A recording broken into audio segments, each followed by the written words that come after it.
State for the win. They hand it off to Johnson. Boise State has won the tournament. They take a downfield shot. And the catch is made. It's Ryan Williams. Still spinning free. Touchdown! For the touchdown, the first possession. Back in the game. And he's loose again. Edwards off and running. Welcome back, Donovan Edwards.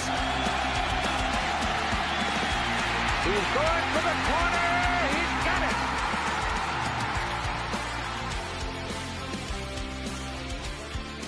This is the Gridiron Uncensored. Alrighty, guys, welcome back to another episode, Gridiron Uncensored podcast. And as you can see, we're rolling on with the season previews. We're in the Big 12, and we're kind of in that mid-pack from how 2024 ended. And we've been going from the worst to the first. Kansas, strange 2024 season, to be honest with you. I'm excited to talk about this team because I feel like, again, it's one of those like, okay, are they going to get over that hump? Are they going to – there's so much going for them, and it just falls off. But will this year be the difference, Trevor? We shall find out. Yeah, we'll find out. Find out real soon. Yes, So let's look at 2024 real quick. And I know Kansas fans don't want to relive that necessarily, but hey, we got to. Started off with a win against Lindenwood. I mean, who the hell is even that? Sorry, like no disrespect to you, but sorry. And then you went off and you had a tight game against Illinois. And this is a solid Illinois team, okay? So we pointed this one out in the preseason of 2024. This is a game to watch. And, what will that do to the season of that team if they take a loss? Well, Illinois went on and had a really nice one, beats South Carolina bowl game. Kansas, you went off and you took an L right after that to UNLV. And then you go and, again, lose straight. West Virginia, TCU, Arizona State. But then you go and you beat Houston. You get so close to beating Kansas State. And then you rattle off some big wins. And at the time, you were knocking people off and out of contention for the playoffs, knocking people out, for whatever seasons they had, like Colorado. I think they were ranked as well at the time. So you go out and you beat Iowa State. You beat BYU. That was, I believe, top 10. And then, Colorado. But then you lose to Baylor. Strange season. Let's see what happens. How do they build off of this as you go into 2025? And Trev, I mean, you talk about returning production, they're at 56%. Yep. S&P Plus are 50th in the country. And then their portal, they have the 39th portal class. So what about coaching wise? So anything on that end? Yeah, definitely. They've got some changes at the top this season. They got some changes at the top. So they promoted Jim Zabrowski to offensive coordinator, who was previously the quarterback's coach for the last 3 seasons. Mm-hmm. He's been for the first 3 seasons, he was quarterback coach, and he he was the mastermind behind the bean. We love the bean, man. We love and bean. Jalen Daniels, he coached both of them. So I mean, honestly, it makes sense to bring him on, and honestly, they've brought in DK McDonald. Mm-hmm. So yeah, he's a veteran coach.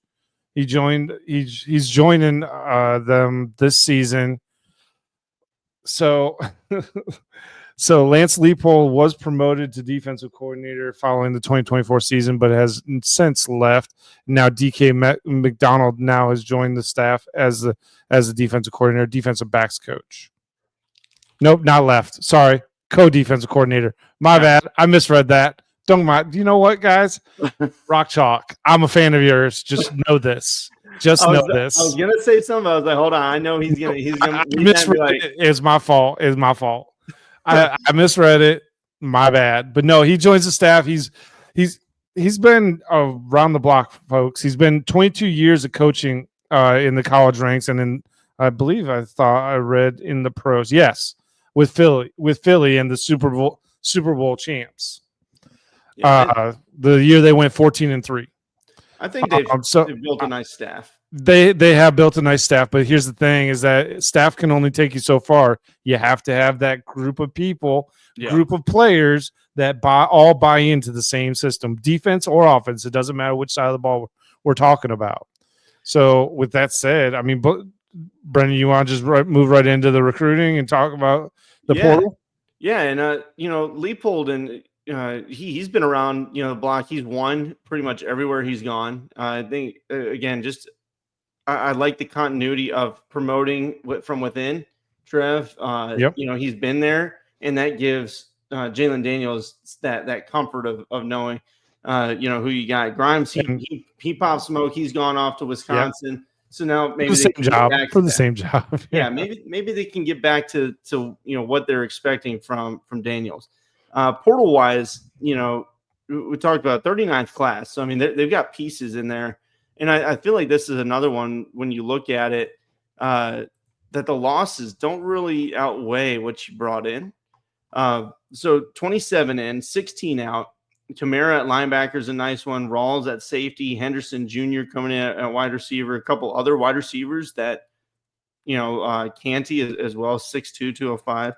And then your key out would be Kean Burnett. I put him, I know he only was around for a very short time, but he's a pretty decent body guy. Arizona's excited to have him back because he came from Arizona to Kansas and then Kansas back to Arizona in like the one portal session. But so I wrote him down, and then DJ Warner is the other one that I wrote as a key loss. A couple others, maybe, but those are the main ones that I saw.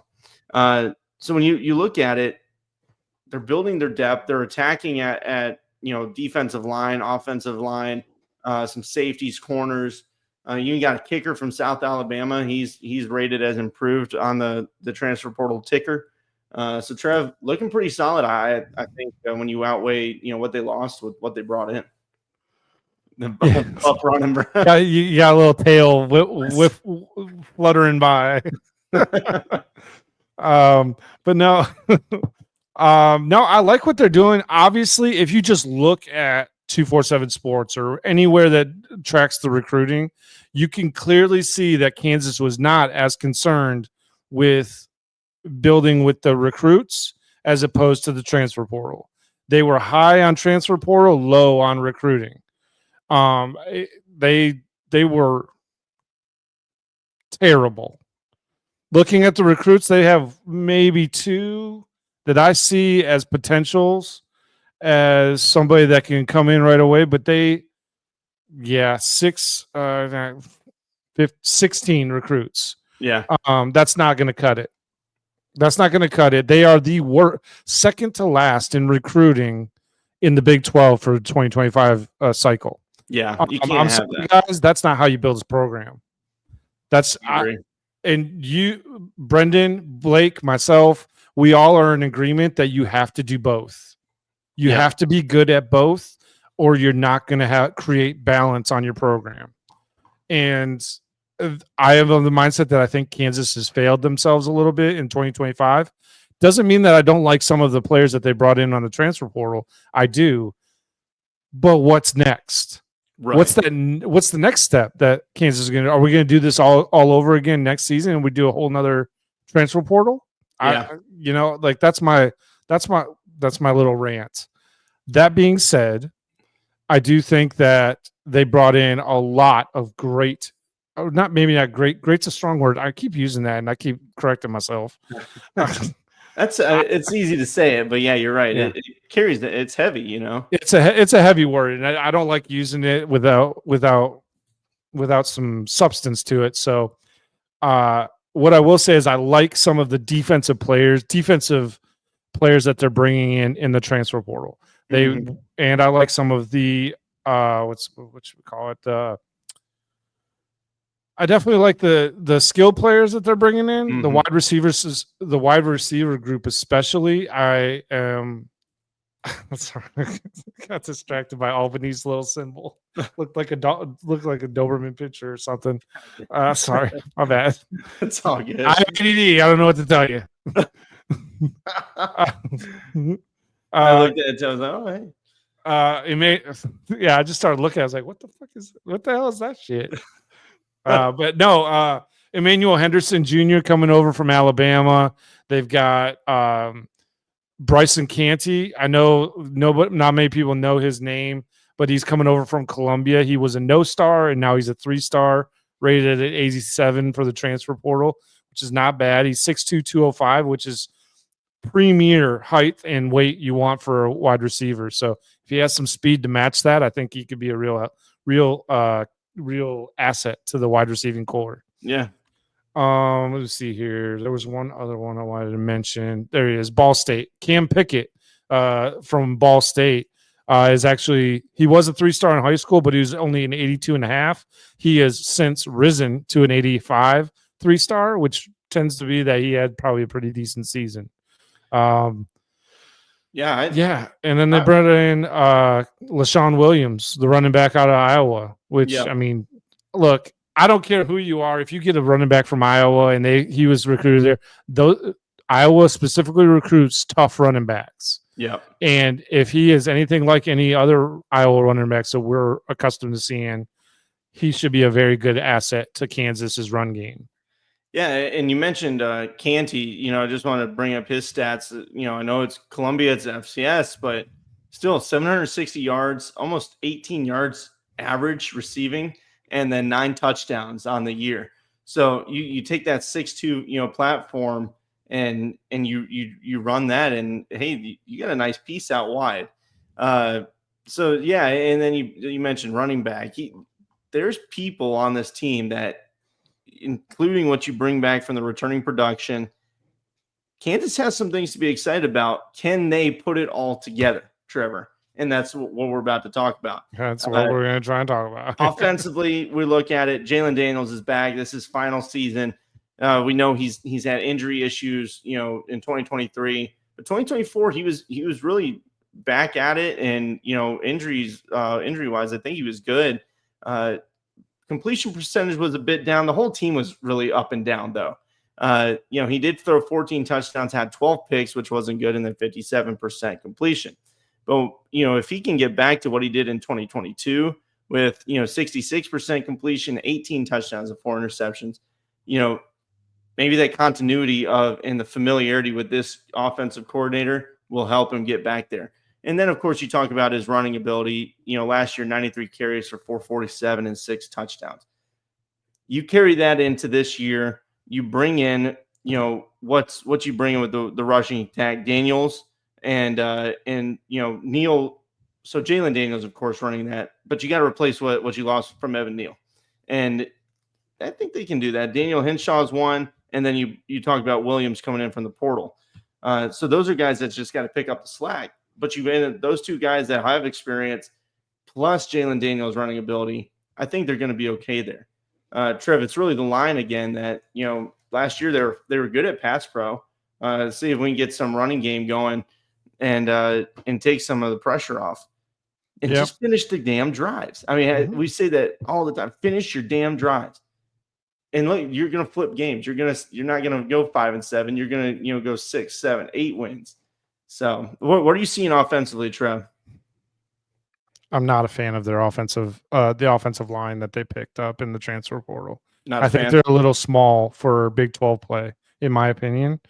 I mean, there's the one that I think they'll be able to plug in right away, and he's Enrique Cruz Jr. out of Syracuse, 6'6", 319. Yeah, he's an offensive tackle. I think that's somebody that looks like he could either play at the tackle or plug in at a guard spot, because if he's already accustomed to playing at tackle, usually tackles can move inside if they need to, to strengthen the lineup. Other than that, the line pickups in the offseason, maybe they saw something that I didn't. Tavaki Vatu. Man, I'm pretty sure I'm close to that. Coming in from UCLA. Yeah, I like his size, and also he's another tackle. So the one thing that I did not like is you go after a guy from North Texas like Tyler Mercer, for example, who's a little bit in my opinion, a little undersized for an interior lineman, unless you were talking about a center position. I want to see 315, 320, 330 for a guard. I want to see the big hog mollies up in there for Big 12, because while I know that Kansas is a mostly pass team, I get that. You have to establish a line of scrimmage. Yeah. You have to be able to push some of these bigger teams around. And make no mistake about it, we've already covered a couple of Big 12 teams, and I promise you, every offensive lineman that they are bringing in is 300 plus. We've seen multiples of, I forget which team it was, but they brought in 4 different transfer guys at 300 pounds plus, and that's all within the interior and tackle positions. Yeah. So I'm just saying, I feel like they maybe underwhelmed a little bit, but that's, you never know. We'll see how it plays out in the season. And I mean, they get into, their strength and training program, and who knows? I mean, maybe they pack on some more weight too, and they shift this line around.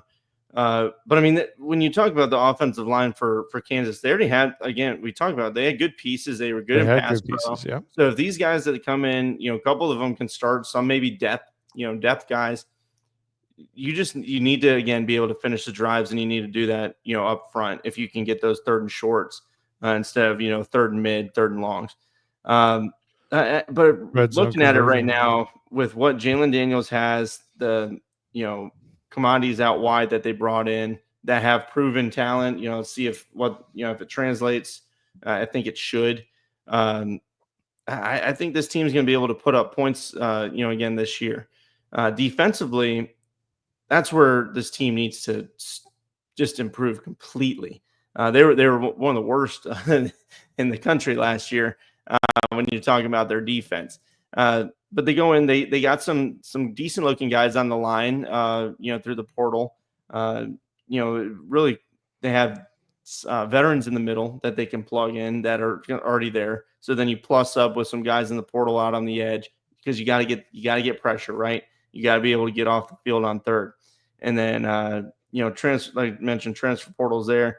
The linebacker core I thought was pretty weak, but it's going to be a lot of guys that they're rotating in from, the portal as well. So how do these guys mesh?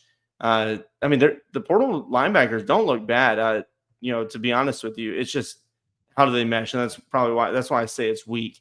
I'm not, taking a shot at the players necessarily, but it's hard to get a team to gel. But if they all, Leopold's got them going and got them ready, maybe things will be fine. I just want to see them, really step up this season. Defensive back, you're losing Dotson and Kobe Bryant. That's tough, but you've already got vets that have played, guys that have stepped in, and then you got some portal guys that are looking to step in right away. DJ Graham, we mentioned Rawls coming in from Oklahoma State. Trev, defensively, you seeing anything that stands out? Can they improve from last season? They have to. Yeah. Only one way to go, right? There's really only one way to go. And one thing I'll say I was disappointed with when I was looking through this transfer portal is that there was no emphasis really, at least if I'm not mistaken. Yeah, there's really no emphasis on interior linemen. Meaning there's no there's not 2, 3, 4 D linemen. Now I know there's some returning production from that, but the rotational pieces weren't any good either last year. Yeah. To get any sort of push on the interior lines, there was nothing there. So the lack of importance put on the D linemen, and you can clearly tell that they only put emphasis on trying to find edge rushers, which is fine. That's great. Whatever. But I don't see the direction that they're going here, in my opinion, with this. I mean, Alex Bray, he's a decent player from Illinois. Yeah. He's not bad by any stretch. I just don't think he'd be a good interior D lineman in the Big 12 because he wasn't really one in the Big 10. But that being said, the linebacking core is going to be much improved, in my opinion, this portal class. So, Brendan, we've said it before. Front seven on the defensive side of the ball is most important in all of the Power 4 conferences, and I think Kansas might be lacking in the front seven category a little bit. I think Bengali Kamara out of South Carolina is going to be a huge help to the linebacking core, but the way the defense performs, I'm going to be paying really close attention this season to see if I'm right about this being a overall weak front seven class. Yeah. And you mentioned Kamara, that's a big one. And then really it's just the guys, if they can live up to this role. Bray, Right. he's not bad size, but No, he's not bad. this would feel like his big opportunity to jump into the rotation here. And what can he do with that? Gage Keys coming in from Auburn, another one. Guys that need to step up front. And really it just depends because the Big 12 is so the parity there is just so tight. It's a deep league, and you're gonna drop games you shouldn't, and you're gonna win games you probably shouldn't either. Games that you should win, you're gonna probably drop one. So this team's just got to be ready, and it stems offensively. You've got to move the ball and give your defense some extra rest. But they're also hoping that McDonald helps, big time on the defensive coordination. Absolutely. And see if that new life gets sparked in this team. So there's pieces. I think there's pieces to get them to where they need to be, get them that bowl game. Let's look at their schedule. Over under set at 7.5, Trev. So I mean, that's showing that, hey, we expect them to at least get a bowl game. And from 5 and 7, if you get 7 wins, you should be happy with that. But I know Kansas wants a lot more than that. Their fans are hungry. So let's see. Fresno State, solid group of 5 teams, somebody that you should not take lightly. But I think they'll beat them. Then that Wagner, and then you go play Missouri. What do you think, Trev? Is there room for them to get over when you look at this schedule? Man, I'll be paying very close attention to that September 6th game, honestly, because that is about as best of a test as you can see on where your team is at going into Columbia and trying to knock off one of the more powerful offensive teams in the SEC. Probably less than most, but still, Missouri's offense is usually rocking and rolling usually. And if they can come off of that win, they get a bye, and then they go back-to-back home games. Yeah, with in my opinion, a beatable West Virginia. Mm-hmm. And we just talked about that Cincinnati. I think Cincinnati, they're going into a tough stretch right about that time frame, about late September. Yeah. They're going through a tough stretch right there. Right. So you might be able to catch them kind of beat up a little bit at that point in time. So. Yeah, I think it's possible for them to come up. I mean, it's possible for them to beat Missouri. Anything's possible in college football. Yeah. But I think that they will end up losing to Missouri. But I do think that they'll go undefeated in the next 4 games after that. I think they'll beat all 4 of those teams in that middle section there. Yeah, the middle section's interesting. When you look at it, if you can get that road win at Missouri and then take that high into a bye week and really, focus on, what's next. I mean, that'd be huge for this season. But even say you lose at Missouri, West Virginia is an interesting one with Rich Rod back. They've totally retooled. Cincinnati, we've just talked about them. They've got a really solid offense. Defensive positions should be improved. That's going to be an interesting game. UCF, you might be able to take advantage of their defense with this offense that you guys have for Kansas. Texas Tech, I think, is going to be a really tough one with what they've been doing in the offseason. Kansas State, at least you get a bye before Kansas State. And really it's that last stretch. If you can, come off that bye, even say you lose to Texas Tech, you lose to Missouri, but you're sitting there, you've already got, 5 wins, even with, 5 and 2. Say you lose to Missouri and Texas Tech, you get a bye week, get a little healthy, and you go off and you play Kansas State, a retooled Oklahoma State team. Same with Arizona. Iowa State team that we've mentioned has lost key players. Utah is going to be that one at the very end of the year. That might be your circle that to get you to your over, or you're going to go under. This is going to be an interesting season for Kansas. What did you say the over-under was again? 7.5. Oh, man, that's okay. Yeah. Trevor doesn't like that number. I was hoping for 6.5. 1, 2, 3, 4. Sorry, I have to count. Well, I have them at 6 right there. Yeah, I'm going to take the over. I can see 8 wins here. I can see 8 wins. Yep. So because Kansas fans, let us know what you're seeing. so there's a whole lot of question marks with Oklahoma State, Arizona, and Utah on how they will perform overall. Yeah. So it's either good to good or they're gonna freaking suck royally. That last game is, again, to me, right That's at that huge. over under. Where does it project? Well, it will be huge if the rest of the season kind of goes the way we're talking about. Yeah. And I mean, they could very easily go out and knock Texas Tech off. As much as hype as they always get, they seem to fold at crucial moments. Maybe this year will be different, but so does Kansas. I mean, Kansas, they got to beat Kansas State. That you have to beat Kansas State. I think Jalen Daniels is going to ball out this season for his final season. He's got to. I think he's going to ball out and he's going to get that team right. We shall see. Kansas fans, let us know what you're seeing. Do you take the over? Do you take the under? What are we missing on this team? I do like the linebacker class. Again, I say it's weak. It's hard when you're replacing so many pieces and how do they mesh. But I trust in the head coach and obviously he's won everywhere. So this year you got to get back into that 8-9 win territory and start building that recruiting momentum again. Because you have to still recruit and looking at it, you mentioned it, Trev. I think it was like 70. Where are they at? I think they were 71st in the nation. Yeah, or 73rd something in the nation, and 16 commits. They were the second to last in the recruiting ranks just for the Big 12. Yeah.